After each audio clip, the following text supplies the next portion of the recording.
Okay, हमारा last topic जो हमने डिस्कस किया आपके साथ वो था फंडामेंटल क्वांटिटी और उसकी यूनिट का क्लासिफिकेशन। एक तरीके से हमने फंडामेंटल क्वांटिटीज़ को क्लासिफाई किया और फिर उसकी यूनिट्स को बताया।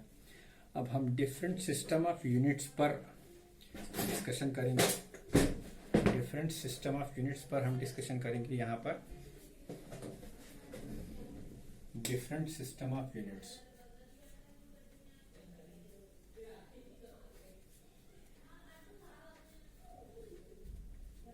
Different system of units. एक बहुत ही कॉमन यूनिट सिस्टम है सीजीएस सिस्टम। यहां सी रिप्रेजेंट कर रहा है सेंटीमीटर को, जो कि फंडामेंटल फिजिकल क्वांटिटी लेंथ की यूनिट है। जी रिप्रेजेंट कर रहा है ग्राम को, जो कि मास एक फंडामेंटल क्वांटिटी है उसकी यूनिट। और एस रिप्रेजेंट कर रहा है सेकेंड को, जो कि टाइम की यूनिट है। तो एक सिस्टम ये हुआ, ठीक है। दूसरा सिस्टम ब्रिटिश सिस्टम कहलाता है, foot pound second system. Foot pound second में एफ फुट को बता रहा है। ये लेंथ की मेजरमेंट के लिए यूनिट यूज होती है। ये पाउंड है, पाउंड मास के लिए यूज किया जाता है और सेकेंड फिर से टाइम के लिए यूज किया जाता है। ठीक, ये दूसरा सिस्टम हुआ। तो पहला सिस्टम सीजीएस सिस्टम, दूसरा सिस्टम एफपीएस सिस्टम और तीसरा system MKS system. M stand करता है मीटर को, मीटर यानी लेंथ की मेजरमेंट में काम आने वाली यूनिट। के स्टैंड करता है किलोग्राम को, किलोग्राम यानी मास को मेजर करने वाली यूनिट। और एस फिर से सेकेंड को, ये टाइम को मेजर करता है। ये तीन सिस्टम हुए। Different part of the world में डिफरेंट डिफरेंट सिस्टम चलते हैं, अभी भी चलते हैं। लेकिन जब इंटरनेशनल ट्रेड स्टार्ट हुआ और इंटरनेशनल लेवल पर बातें हुई, तो जाहिर सी बात है कि कन्वर्सेशन के लिए एक यूनिक लैंग्वेज होनी चाहिए। उसी तरीके से हमें एक यूनिक सिस्टम की ज़रूरत थी, ताकि हम इंटरनेशनल लेवल पर जब चीज़ों को एक्सचेंज करें तो सब जगह पर यूनिफॉर्म हो। इसलिए हमने एक चौथा सिस्टम, जो कि 1961 की जेनेवा कॉन्फ्रेंस में साइंटिस्ट की एक टीम ने बैठकर डिसाइड किया, उसी सिस्टम को आज पूरे वर्ल्ड में फॉलो किया जाता है। उस सिस्टम का नाम है standard international system. Standard international system of unit, standard international system of units. Short form में इसको हम एसआई सिस्टम कहते हैं। SI system, standard international system of unit यानी एसआई सिस्टम। सबसे फ्रीक्वेंट जो पूरे वर्ल्ड के अंदर फिजिक्स की बुक्स लिखी गई हैं, सबसे फ्रीक्वेंटली जो इंटरनेशनल ट्रेड्स होते हैं, उन सब में यही सिस्टम आज चलता है। अच्छा, इन तीन सिस्टम में आप देख रहे हैं कि मैंने तीन फंडामेंटल फिजिकल क्वांटिटीज की यूनिट्स लिखी हैं। एक लेंथ की, दूसरे मास की और तीसरे टाइम की। यहाँ भी लेंथ मास टाइम, यहाँ भी लेंथ मास टाइम। बच्चों, इन तीन फंडामेंटल फिजिकल क्वांटिटी के टर्म्स में हम मैकेनिक्स की जितनी भी ड्राइव फिजिकल क्वांटिटीज हैं उन सबको एक्सप्लेन, उन सब की यूनिट्स बता सकते हैं।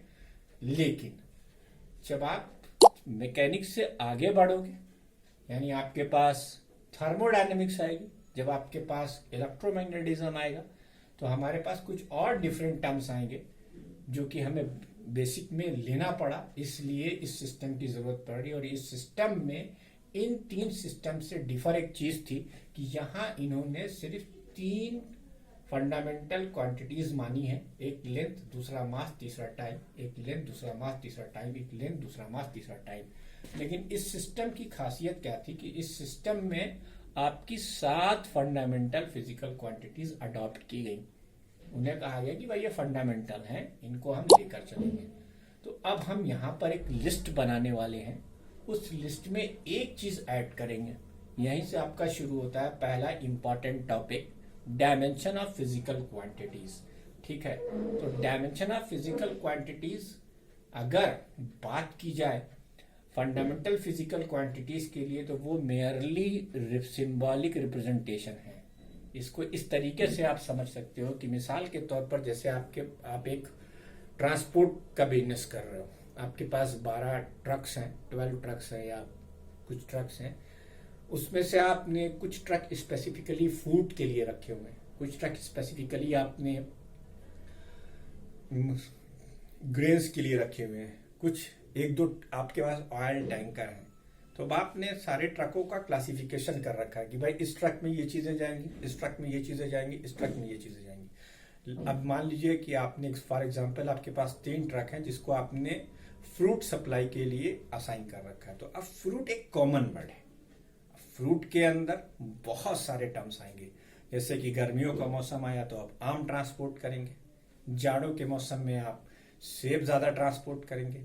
तो लेकिन अब आपने फ्रूट लिख रखा है, तो जितने भी फ्रूट के आइटम हैं वो सब कॉमनली एक ही ट्रक में आप भेज रहे हो। ठीक है, उसी तरीके से जब हम फंडामेंटल फिजिकल क्वांटिटीज की डायमेंशन की बात करेंगे, तो चाहे आप मास अर्थ का लो या मास ऑफ सन का लो, चाहे आप मास किसी एटम का लो, वो आपका मास एक ही फंडामेंटल फिजिकल क्वांटिटी से रिप्रेजेंट होगा। ये अलग बात है कि न्यूमेरिकल वैल्यूज सबकी अलग अलग हो जाएंगी, लेकिन अगर ब्रॉड सेंस में देखेंगे तो वो एक ही फंडामेंटल फिजिकल क्वांटिटी है, मास। उसी तरीके से अगर आप लेंथ की बात करो तो अर्थ से सन के बीच की भी दूरी है और एटम के अंदर इलेक्ट्रॉन और न्यूक्लियस के बीच की भी दूरी है, लेकिन है वो दूरी। तो जब डायमेंशनली आप चाहे इलेक्ट्रॉन और न्यूक्लियस के बीच की दूरी रिप्रेजेंट करो और चाहे आप अर्थ और सन के बीच की दूरी रिप्रेजेंट करो, आपको एक ही यूनिट का यूज करना पड़ेगा, एक ही डायमेंशन का यूज करना पड़ेगा।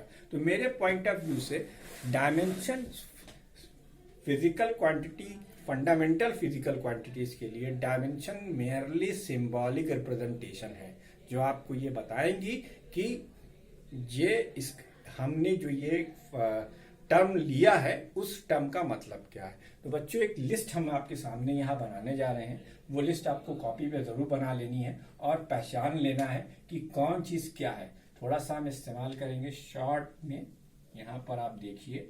ठीक, एसआई सिस्टम में हमारी जो पहली फिजिकल क्वांटिटी फंडामेंटल मानी गई वो मास की जो यूनिट ली गई वो ली गई किलोग्राम। ठीक, इसको एब्रीविएट किया केजी से, और इसकी जो सिंबॉलिक रिप्रेजेंटेशन है यानी डायमेंशन वो लिया गया एम। ये आपको याद रखना है। उसी तरीके से जब आपने लेंथ लिया तो लेंथ की यूनिट मानी गई मीटर, इसका symbolic representation M, abbreviation sorry, और इसकी डायमेंशन एल मानी गई। ठीक, उसके बाद आपने तीसरा टर्म लिया टाइम, ये साइंटिस्ट ने लिया।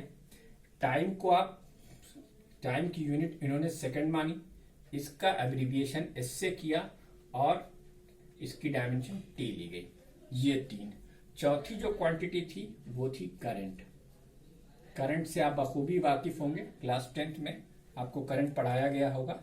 ठीक है, तो करंट, जब आप करंट को नापने के लिए आंड्रे मैरी एम्पियर के ऑनर में करंट की एसआई यूनिट रखी गई एम्पियर, और इसका एब्रीविएशन ए है। ठीक, और इसकी डायमेंशन कुछ किताबें ए लिखती हैं और कुछ किताबें इसको आई से भी लिखती हैं, कोई मसला नहीं है, आप ए भी लिख सकते हो और आई भी लिख सकते हो, लेकिन मोस्टली ए लिखा जाता है। वीडियो को पॉज करके इसको नोट कर लीजिए। अब ये आपने देखा कि हमने स्टैंडर्ड इंटरनेशनल सिस्टम यूनिट्स, यहीं से आपको डिफरेंस दिखाई दे रहा होगा कि इस सिस्टम में एमकेएस सिस्टम का ये एक्सटेंडेड वर्जन है। देखो बच्चों, एमकेएस मीटर किलोग्राम और सेकंड, ये तीनों लिखे गए हैं। उसके बाद ये तो यहीं पर रिस्ट्रिक्ट हो गया, लिमिटेड हो गया, लेकिन हमने इसमें चौथी क्वांटिटी कौन सी जोड़ दी? करंट जोड़ दी। ठीक है, अभी इसके आगे भी बाकी है, तो हम उम्मीद करते हैं कि आपने वीडियो को पॉज करके इसको नोट कर लिया होगा। अब उसके आगे हम बढ़ते हैं। उसके आगे जब आप बढ़ोगे तो आपको पांचवी फिजिकल क्वांटिटी दिखाई देगी। पांचवी फिजिकल क्वांटिटी आप जो लोगे वो टेम्परेचर लोगे। ये बच्चों इसी के नीचे लिखना है, टेम्परेचर। टेम्परेचर को मेजर किया जाता है केल्विन से। केल्विन, लॉर्ड प्लैंक केल्विन एक साइंटिस्ट गुजरे हैं, बहुत ही ग्रेट कंट्रीब्यूशन है उनका थर्मोडायनेमिक्स में। जब थर्मोडायनेमिक्स आएगा तो मैं उनका एक स्टेटमेंट भी आपको पढ़ाऊंगा और समझाऊंगा, जिसके ऊपर आपके घर में कॉमनली यूज किया जाने वाला रेफ्रिजरेटर वर्क करता है, केल्विन। ठीक है, इसको एब्रीविएट किया जाता है के से, और इसकी डायमेंशन थीटा ली जाती है। क्या ली जाती है? थीटा। ये इसका डायमेंशन हो गया। ठीक है, तो आपको क्या है? ये फिजिकल क्वांटिटी है, ये उसकी यूनिट है, ये उसका एब्रीविएशन है, और ये उसकी डायमेंशन है। आपको ये याद रखना है। ठीक है, टेम्परेचर के बाद अगली डायमेंशन है ल्यूमिनस इंटेंसिटी। ल्यूमिनस इंटेंसिटी ये आपके सिलेबस से अनफॉर्चुनेटली हटा दिया गया है, लेकिन बहरहाल एक जगह पर जरूरत पड़ेगी इसकी, हम इसको एक्सप्लेन कर देंगे। ल्यूमिनस इंटेंसिटी का मतलब आप ये समझ लीजिए कि आप कहीं पर लाइट देख रहे हैं तो कितनी तेजी के साथ वो आपको दिखाई दे रही है, how intense you are feeling that where is light is striking on your eye. तो इस चीज को हम ल्यूमिनस इंटेंसिटी से रिप्रेजेंट करते हैं। इसकी जो यूनिट ली गई वो कैंडेला ली गई, इसको सीडी से लिखते हैं। इसकी भी डायमेंशन सीडी, हालांकि इसकी डायमेंशन एनर्जी की डायमेंशन आएगी, है ना, energy falling per unit area पर सेकेंड। ठीक है, लेकिन बहरहाल यहाँ पर सीडी लिख दिया गया। और आखिरी यहाँ पर सातवां, amount of substance. Amount of substance, ठीक, इसको मोल से लिखते हैं, इसको MOL से एब्रीविएट करते हैं, और ये इसके पास कोई डायमेंशन नहीं होती, यानी m की पावर 0, l की पावर 0, t की पावर 0। ये प्योर रेशियो है, ये प्योर रेशियो है, इसलिए इसकी डायमेंशन नहीं है। मुझे उम्मीद है कि आपने 9th या 10th में केमिस्ट्री में ये जरूर पढ़ा होगा कि मोल क्या होता है। नहीं पढ़ा है तो यहाँ पर पढ़ लीजिए और याद रखिए कि मोल का कॉन्सेप्ट उठाया गया है लैटिन से। मोल का मतलब होता है थिंग विच इज काउंटलेस। एक कूड़े का ढेर मान लीजिए, तो आप कूड़े का ढेर गिनने नहीं जा रहे हो, या कहीं पर रेती पड़ी हुई है तो आप उसे गिनने नहीं जा रहे हो, उसका आप एक अंदाजा लगाओगे कि इतने नंबर ऑफ पार्टिकल्स हो सकते हैं। तो ऐसी किसी भी चीज को जिससे कि नॉर्मल वे में काउंट करना मुश्किल हो जाए, it is quite tough to measure in a normal way, then we will use a term that is known as mole. और ये मोल क्या रिप्रेजेंट करता है? ये अमाउंट ऑफ सब्सटेंस को बताता है जो कि काउंटलेस हो जाए। जब सब्सटेंस काउंटलेस हो, जैसे आप कहते हैं number of atoms, Avogadro number आपने सुना होगा, तो आपको क्या लगता है कि अवोगाड्रो नंबर एक एक करके गिना गया है? नहीं भाई नहीं, ऐसा पॉसिबल नहीं है। ठीक है, तो अमाउंट ऑफ सब्सटेंस वहां पर मोल हो गया। अवोगाड्रो नंबर क्या है? एक मोल है। ठीक, तो ये 7 क्वांटिटीज आपको, और उसकी यूनिट्स, उसकी एब्रीविएशन और उसकी डायमेंशन, बेटा ये आपको याद करना है। आपको ये डायमेंशंस याद रहनी चाहिए, और अगर याद नहीं रहती हैं तो इसे याद करने की कोशिश कीजिए। बहरहाल यहां से क्वेश्चन अब बनना शुरू होगा।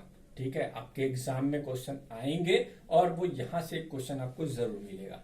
ठीक है, तो अब हम लोग हमने स्टैंडर्ड इंटरनेशनल सिस्टम इंट्रोड्यूस कर दिया, जिसमें आप देख रहे हैं कि 7 फिजिकल क्वांटिटीज फंडामेंटल हो गई, जिसमें 6 के पास यूनिट है और 7 के पास यूनिट है, लेकिन डायमेंशन सिर्फ 6 के पास है, 7वीं डायमेंशन लेस है।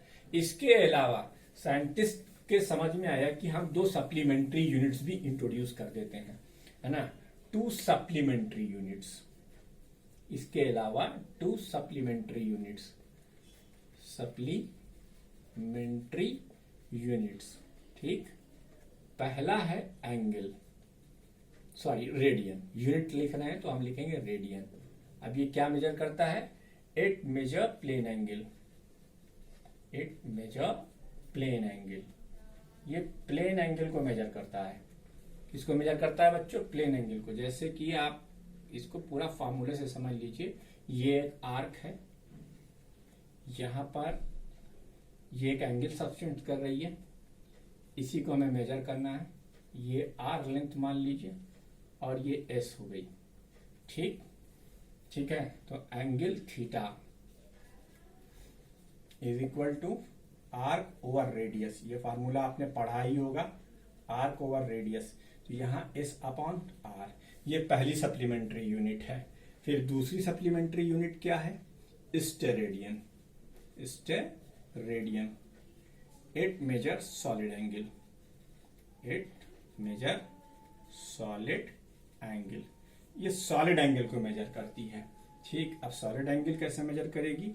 ये देखो, जैसे ये एक सॉलिड सरफेस है, आज इसे संतरे का एक छिलका काट लो, ठीक है, लेकिन उस संतरा क्या है? एक ओवल शेप में है, या कभी कभी आपको स्फेरिकल शेप में भी दिखाई देगा। तो एक छिलका आपने उस पर कितना एंगल सब्टेंड करेगा? अब ये छिलका आपको पूरे सरफेस के टर्म्स में मिलेगा। तो यहाँ जो एंगल सब्टेंड हो रहा है इसे आप सॉलिड एंगल कहोगे। अब ये एरिया ए मान लो, ये आर मान लो, तो ये ओमेगा को इससे सॉलिड एंगल ओमेगा से रिप्रेजेंट किया जाता है। ओमेगा की वैल्यू ए अपॉन आर हो जाएगी। अब तो आपने देखा कि standard international system of units में 7 फिजिकल क्वांटिटीज को हमने फंडामेंटल एज्यूम किया, और इसके बाद ही हमें देखा कि हमें कुछ क्वांटिटीज को और एक्सप्लेन करने के लिए, उनकी यूनिट बताने के लिए हमें 2 सप्लीमेंट्री यूनिट्स की जरूरत पड़ने वाली है। इसलिए हमने 2 सप्लीमेंट्री यूनिट्स भी ले ली, रेडियन और स्टेरेडियन। रेडियन मेजर करता है प्लेन एंगल को और स्टेरेडियन मेजर करता है सॉलिड एंगल को। The angle subtended by a surface at its centre is known as solid angle. मैं बोल रहा हूं, आप ध्यान से इसे लिख लें। हैं, क्या बोला मैंने बोला the angle subtended by a solid surface at its centre is known as solid angle. एक बार फिर से सुनिए, ध्यान से सुनिए मैं क्या कह रहा हूं। मैं कह रहा हूं define solid angle. The solid angle is the angle subtended by a surface at its centre. The solid angle is the angle subtended by a surface at its center is known as solid angle। तो प्यारे बच्चों, ये चीज यहीं पर complete होती है। हमने क्या आपको सिखा दिया?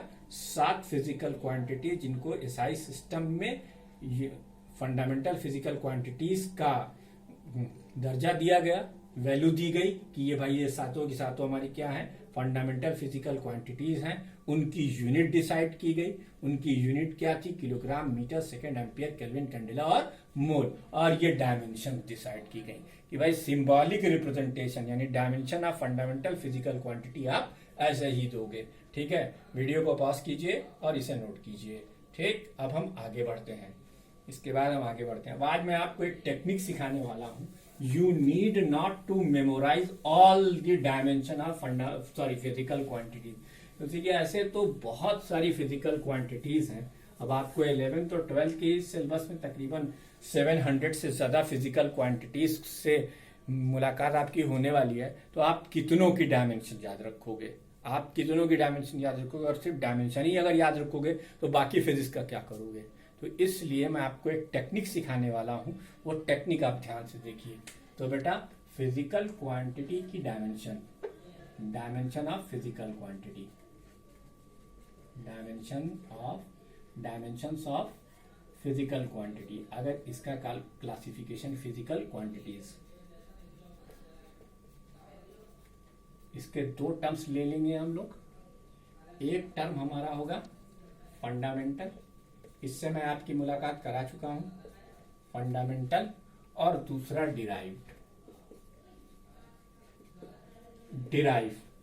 डिराइव फिजिकल क्वांटिटीज की डायमेंशंस आप कैसे लिखोगे या इसकी डेफिनेशन क्या होगी? इसकी तो भाई प्री डिसाइडेड है। इसकी तो डायमेंशंस प्री डिसाइडेड है। मास के लिए m है ना, लेंथ के लिए l, टाइम के लिए t, करंट के लिए a, टेम्परेचर के लिए थीटा है, ल्यूमिनस इंटेंसिटी के लिए CD, और मोल आपका बेचारा, उसके पास कोई डायमेंशन अपनी नहीं होती। ठीक है, लेकिन डिराइव फिजिकल क्वांटिटीज के लिए क्या करेंगे, है ना, द सुटेबल पावर रेज। इसकी एक चीज और लिख दो यार, यहां पर प्रीडिफाइंड एज अबव। तो ये बात यही खत्म हो जाएगी, कोई झगड़ा नहीं रह जाएगा। The suitable power raised to fundamental physical quantity, fundamental physical quantity, quantities to define, derive, dimension of derived physical quantity, dimension of derived physical quantity। अच्छा, ये सब आपको याद, ये आपको याद नहीं रखना, ये तो मैं सिर्फ आपकी अच्छी अच्छी नोट्स बनाने के लिए बता रहा हूं, ठीक।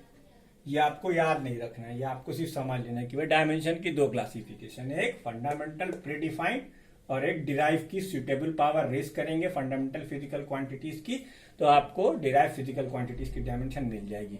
तो अब हम लोग तैयार हैं किस बात को लेकर कि अब हम लोग डिराइव फिजिकल क्वांटिटीज की डायमेंशंस लिखना शुरू करेंगे। बेटा एग्जाम में अभी लास्ट ईयर आईएससी के पेपर में एक डायमेंशंस लिखने के लिए आई थी, तो डायमेंशन लिखना आपको आना चाहिए। उसका एक बहुत ही सिंपल सा तरीका है, आप फार्मूलाज याद रखें। You need not to memorise the dimension of all the physical quantities. एक तरीका मैं आपको सिखा रहा हूं, आप उसे सीखिए। वीडियो को पॉज करके इसे आप नोट डाउन कर लीजिए। उसके बाद अब हम लिखने जा रहे हैं। क्या लिखना है अब हमें डिराइव फिजिकल क्वांटिटीज की डायमेंशंस लिखनी। देखिए कैसे लिखते हैं, ठीक है। अब हम लोग इसको लिखेंगे, डायमेंशंस ऑफ